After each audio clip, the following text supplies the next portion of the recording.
નમસ્તે, મારું નામ છે વિનોદ દિનેશભાઈ ચૌધરી. હું ગ્રામસભા વેડછીમાં સાયન્સ ટીચર તરીકે કાર્ય કરું છું. મારી ઇનોવેશનનું નામ છે આર્ટિફિશિયલ ઇન્ટેલિજન્સ દ્વારા વાંચન મૂલ્યાંકન. આ ઇનોવેશન ફેસ્ટિવલ 2025માં વિભાગ 2માં ટેકનોલોજી આધારિત શિક્ષણ મૂલ્યાંકનમાં મારો વિભાગ છે AI દ્વારા મૂલ્યાંકન વાંચન મૂલ્યાંકન. આ મૂલ્યાંકન મારી સમસ્યા છે બાળકો સારી રીતે અર્થસભર અને સચોટ રીતે વાંચન કરી શકતા ન હતા. તો આ મારે સમસ્યા ક્યારે થઈ કે ગણિત વિષયમાં જ્યારે એ લોકો વ્યવહાર કોયડા ઉકેલ જે કરે છે એમાં એ લોકો સમજી શકતા નથી. અર્થસભર વાંચન કરે તો એ લોકો કોયડા ઉકેલ કરી શકે. તો એના માટે મને આ સમસ્યા માટે મને કોઈક મૂલ્યાંકન કઈ રીતે કરવું એ મારી સમસ્યા હતી. તો એના માટે મારે સ્વિફ્ટચેટ એપમાં જે વાંચન સમીક્ષા બોર્ડ આવે છે એમાં AI ના આધારે એનું મૂલ્યાંકન થાય છે. તો મેં શરૂઆત કરી ધોરણ 7 ના બાળકો પર.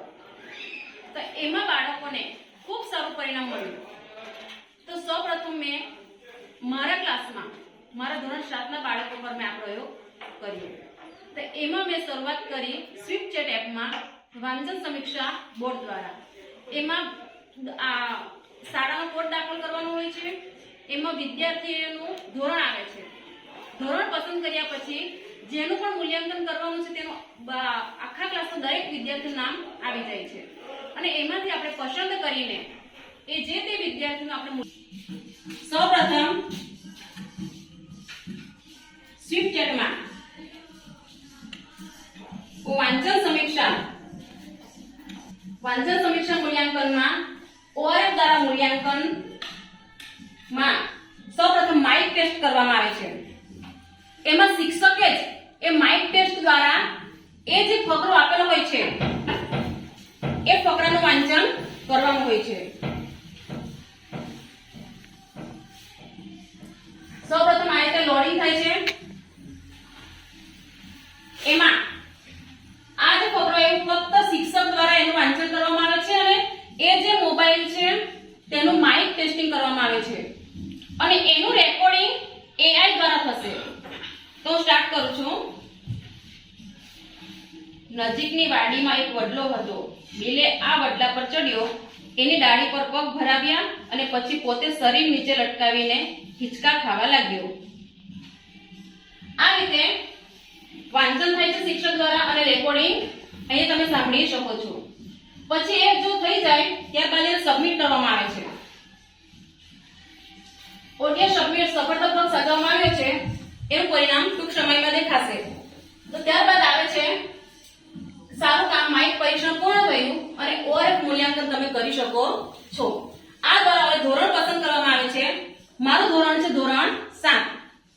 ધોરણ 7 ના બાળકોમાં એનું આ રીતે દરેક બાળકોનું નામ આવી જાય છે અને જેનું મૂલ્યાંકન પૂરેપૂરું થયું હોય તેની સામે ગ્રીન લાઇટ થાય છે અને જેનું મૂલ્યાંકન અધૂરું હોય તો તેની સામે ઓરેન્જ લાઇટ થાય છે.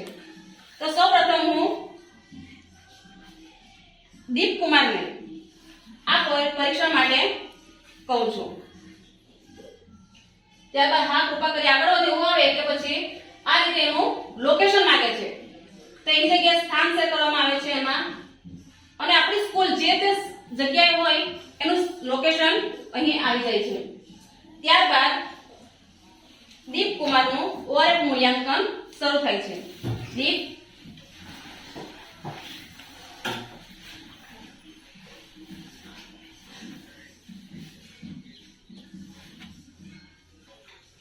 આ રીતે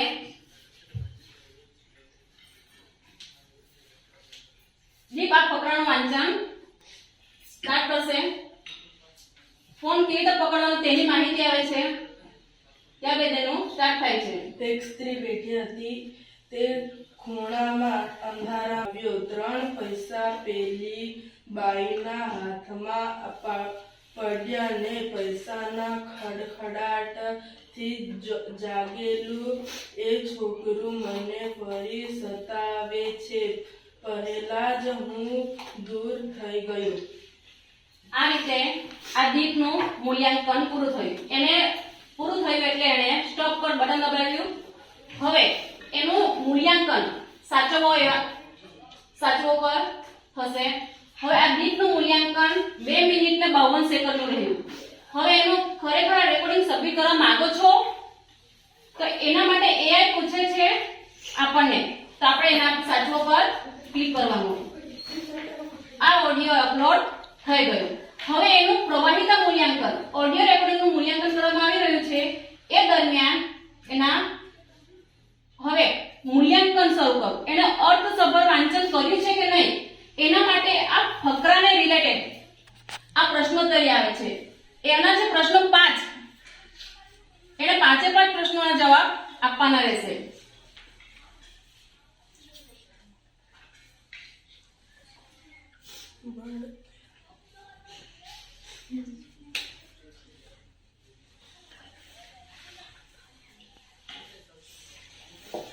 જો એનો બીજો જવાબ ખોટો પડ્યો.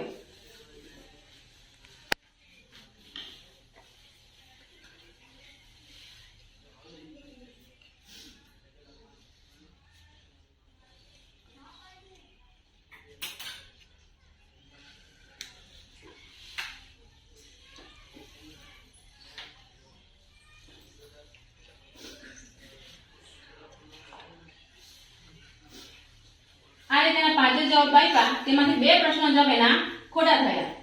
તો એનું અહીં મૂલ્યાંકન પૂરું થાય છે. હવે પછી AI દ્વારા જે આ રેકોર્ડિંગ થયું એનું આખું જ મૂલ્યાંકનનો એના ખોટા શબ્દ કેટલા થયા, એને સાચા શબ્દ કેટલા વાપર્યા, દરેક મૂલ્યાંકન તમારા અહીંયા રિપોર્ટમાં થોડી વાર પછી જોવામાં આવે છે. હવે હોમ મેનુ પર જઈને આપણે પરિણામ ચકાસી જોઈએ. ફરી આ રીતે પ્રોસેસ કરવાની હોય.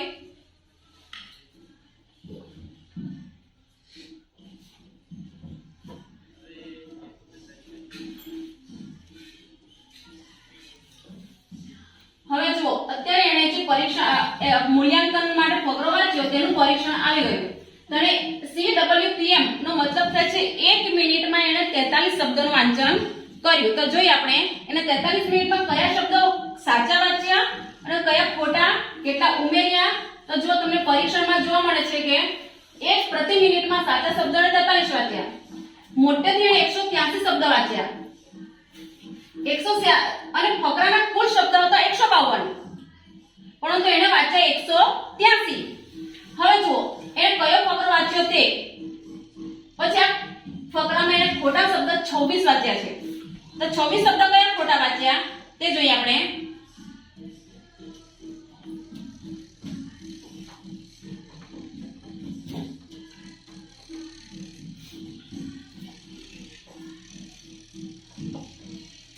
એના ખોટા શબ્દ 26 વાંચ્યા, તે 26 શબ્દ અહીંયા તમને જોવા મળે છે.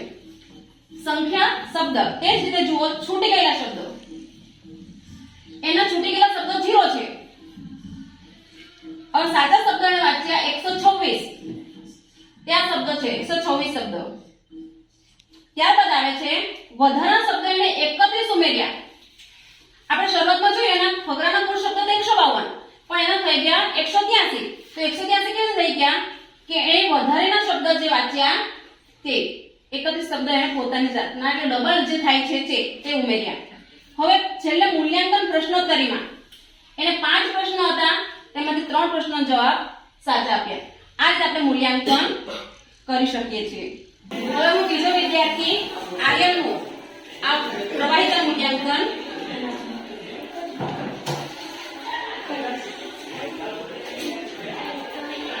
હોમ મેનુ પર જઈને ફરીથી આપણે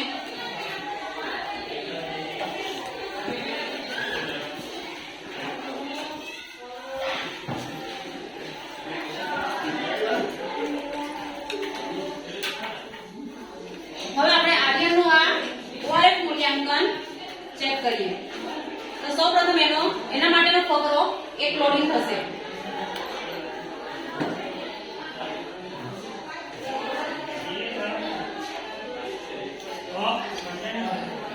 આર્યનના પ્રવાહિતા મૂલ્યાંકન માટે આ મૂલ્યાંકન શરૂ કરો.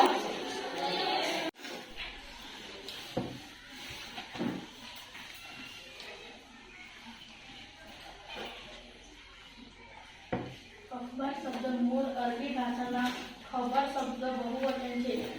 ઉપાધિઓને અંગ્રેજીમાં પ્રશ્નો કહેવામાં આવે છે. આ રીતે આર્યનનું પ્રવાહિતા મૂલ્યાંકન અહીં ફકરાનું વાંચન પૂરું થાય છે. હવે એને સાચવવા માટે એ પ્રશ્ન પૂછે છે, શું તમે ખરેખર આ રેકોર્ડિંગ સબમિટ કરવા માંગો છો? જો એને સારી રીતે કર્યું હશે તો એ સાચું પર ક્લિક કરશે. ત્યારબાદ એનો ઓડિયો જે છે તે AI અપલોડ કરી લેશે.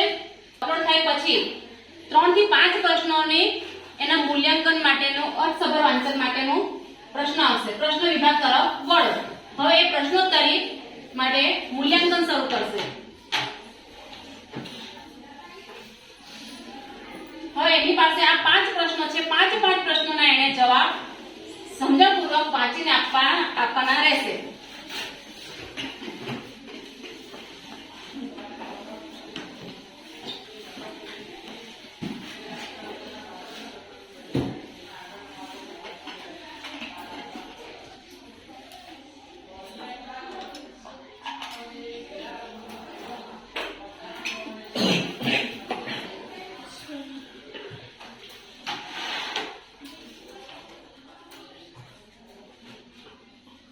તો જોઈએ અહીંયાના 5 પ્રશ્નોનું મૂલ્યાંકન પૂર્ણ થાય છે. હવે એનું મૂલ્યાંકન આવે છે હોમ મેનુ પર જઈને આપણે એનું પરિણામ તપાસીએ.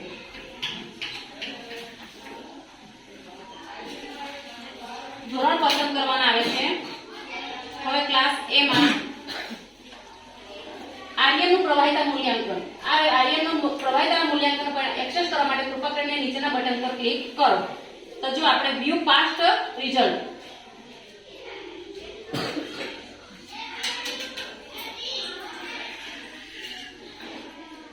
એને આજે 3 ફેબ્રુઆરીએ પરીક્ષણ 5મું પૂરું કર્યું છે. એનું પરિણામ આપણે જોઈએ તો એને વાંચ્યો છે 1 મિનિટમાં એને 85 શબ્દોનું વાંચન કર્યું છે. મોટેથી વાંચેલા શબ્દો હતા 149, પણ ફકરાના શબ્દ હતા 147. હવે જોઈએ એના આ છે વાંચેલો ફકરો. એમાં એને 24 શબ્દો ખોટા વાંચ્યા છે. છૂટી ગયેલા શબ્દો એક પણ નથી. સાચા શબ્દો 123 છે અને વધારાના શબ્દો એને 2 ઉમેર્યા છે. તો એ શબ્દોની સંખ્યા પણ અને શબ્દો પણ આપણને અહીંયા જોવા મળે છે. અને ખોટા શબ્દો કયા કયા વાંચ્યા? છૂટી ગયેલા શબ્દો તો 0 છે. સાચા શબ્દો 123 છે. તો 123 ના 123 શબ્દો જે વાંચ્યા સાચા તે અહીંયા શબ્દો આપણને જોવા મળે છે. ત્યારબાદ એને વધારાના શબ્દો કયા વાંચ્યા? તો સ અને ઓમ 2 શબ્દો એને વધારાના વાંચ્યા છે. તો આ રીતે એને ફકરાનું વાંચન કર્યું. હવે એનું પરિણામ શું આવ્યું? તો અર્થસભર વાંચન માટે એને જે પ્રશ્નોના જવાબ આપ્યા હતા 5 પ્રશ્નોમાંથીના 4 જવાબ સાચા થાય છે. તો આ રીતે આર્યનનું પ્રવાહિતા મૂલ્યાંકન સચોટ અને અર્થસભર રીતે આપણે કરી શકીએ છીએ. તો આ રીતે આ મૂલ્યાંકનથી મને ઘણો બધો ફાયદો થયો અને વિદ્યાર્થીઓ વાંચન માટે રસ રુચિ દાખવતા થયા અને રોજ વાંચન માટે એ લોકો તત્પર હોય છે. તો આ રીતે અમે આ AI દ્વારા મૂલ્યાંકન કરીને વિદ્યાર્થીને વાંચન પ્રવાહિતા ખૂબ સારી રીતે અને સરળ રીતે થાય એના પ્રયત્નો મારા ચાલુ છે. અને આ મૂલ્યાંકન મારી શાળાના બીજા વિદ્યાર્થીઓ બીજા શિક્ષકો પણ એમના ધોરણમાં કરે એવા મારા પ્રયત્નો ચાલુ છે. આ રીતે બાળક અર્થસભર વાંચન કરે છે, સારી રીતે વાંચન કરે છે, એની ઝડપ કેટલી છે, એનું વાંચન સચોટ છે કે નહીં, આડો અવરો પૂર્ણાંકનો છે કે નહીં, એ આપણે બધું જ આ મૂલ્યાંકન દ્વારા જોઈ શકીએ છીએ. તો આ રીતે આપણે જો વાંચનનું મૂલ્યાંકન કરીએ તો આપણે ફક્ત એની ઝડપ કે વધારે ઝડપથી વાંચે છે કે ઓછી ઝડપથી વાંચીએ છીએ એટલું જ કરી શકાય છે. પરંતુ AI દ્વારાના મૂલ્યાંકનમાં અહીં આપણને દરેકે દરેક વસ્તુ આપણને ખોટા શબ્દ, સાચા શબ્દ, અર્થસભર વાંચન દરેક વસ્તુનું મૂલ્યાંકન આપણને AI દ્વારા ખૂબ જ સરળતાથી અને સચોટ રીતે કરી શકે છે.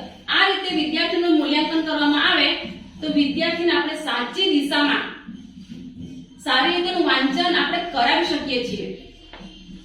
તો આ પ્રશ્ન મારા ગણિતમાં વ્યવહાર કોયડા માટે હતો.